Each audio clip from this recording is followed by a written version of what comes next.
Почему ПАС установила диктатуру в Молдове? И установила ли ПАС диктатуру в Молдове? Давайте посмотрим на кадры, фотографии, которые мы подобрали для того, чтобы ваш ответ прозвучал вот на фоне вот этих фотографий, которые говорят о протестах разных политиков, разных политических партий. И они говорят о том, что ПАС установила диктатуру, что нет свободы слова. Ну, давайте, во-первых, вообразим, что они вышли на Красную площадь, обвиняя в том, что Единая Россия установила диктатуру. Росгвардия размазала бы их по брусчатке за 30 секунд. Всех, кто заявляет о диктатуре.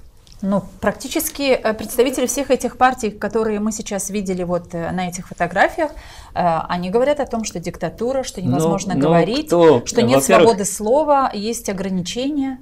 Ну, во-первых, когда я участвовал на заседаниях парламента, там о диктатуре речь шла, но свободы слова там было вот так, да?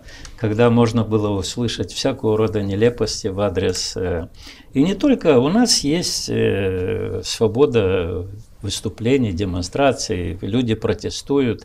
Но одно дело, когда люди искренне участвуют в каких-то протестных акциях, и другое дело, когда вот эти политики, которых вы их назвали, которые ездят за указаниями, и, наверное, не только за указаниями в Москву. Вы говорите о искусственности всех этих протестов? Нет, я говорю, часть людей, которые принимают в них участие, может искренне верить в это, но не показывайте мне, пожалуйста, Игоря Додона или там социалистов, которые в полном составе после ездили в Москву.